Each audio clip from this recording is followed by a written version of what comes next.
دوسرا قصہ جو سورہ سبا میں بیان ہوا ہے وہ ہوا ہے اہل سبا کا۔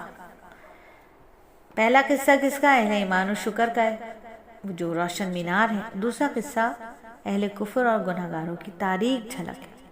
اہل سبا کو رزق کی فراوانی ملی، صحت افزا آب و ہوا ملی، زرخیز زمین ملی، پھلدار باغات جیسی نعمتیں عطا کی گئیں۔ طویل مسافت تک دور دور تک باغات چلے تھے، نہ گرمی دھوپ ان کو ستاتی، نہ بھوک سے پریشان ہوتے۔ پانی ذخیرہ کرنے کے لیے ڈیم بھی تھا جسے صدم عرب کے نام سے یاد کیا جاتا، لیکن انہوں نے نعمتوں کا شکر ادا نہیں کیا بلکہ ناشکری پر اتر آئے، اور پھر وہی ہوا جو ہر ناشکری قوم کے ساتھ ہوتا ہے۔ بن ٹوٹ کر عذاب کی صورت اختیار کر کے پانی نے تباہی مچا دی، باغات بستیاں سب کچھ بہہ گئیں، جہاں پھل پھول تھے وہاں جھاڑ جھنکار کے سوا کچھ بھی نہیں بچا۔ اہل سبا کا ذکر صرف داستانوں میں رہ گیا۔ اس صورت میں مسلسل مشرکین کے عقائد و نظریات کی عقلی نقلی دلائل سے تردید کی توہین کی گئی ہے۔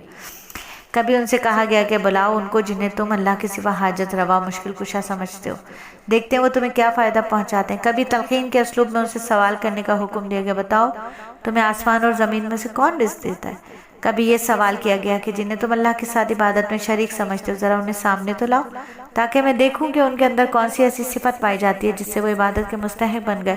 آیت نمبر 22 سے 27 تک۔ پھر آگے چل کر سورہ سبا میں کفار و مشرکین کی سرکشی اور کفر کی بنیادی وجہ ثروت و غنا کو بتایا گیا۔ انہیں اس بات پر بڑا ناز تھا، ان کا خیال تھا کہ ہمارے جیسے اصحاب مال و اولاد کو نہ دنیا میں عذاب ہو سکتا نہ آخرت میں عذاب ہوگا۔ قرآن کے الفاظ میں وہ کہتے تھے، ہم اموال اور اولاد کے اعتبار سے تم سے زیادہ ہمیں عذاب نہیں دیا جائے گا۔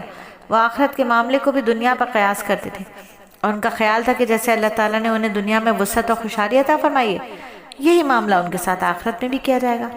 انہیں جواب دے دیا گیا کہ فرما دیجئے کہ میرا رب جس کے لیے چاہے روزی کشادہ کر دیتا ہے اور تنگ بھی کر دیتا ہے، لیکن اکثر لوگ نہیں جانتے۔ سورہ سبا آیت نمبر 36۔ اور ثروت و غنا پر فخر و غرور ہی انہیں نبی صلی اللہ علیہ وآلہ وسلم کا مذاق اڑانے اور ان کی حقارت پر آمادہ کرتا۔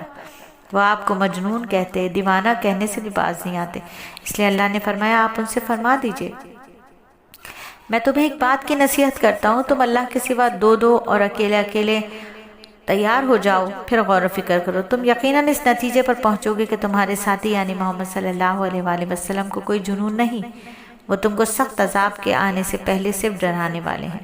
آیت نمبر 47۔ اور آخری آیت میں بتا دیا کہ وہ آخرت میں ایمان قبول کرنا چاہیں گے، لیکن ان کی چاہت ان کے درمیان پردہ حائل کر دی کہ چنانچہ وہ ایمان سے محروم رہیں گے۔ اور یہاں آ کر ہماری سورہ سبا مکمل ہوتی ہے کہ وہ ایمان سے محروم رہیں گے۔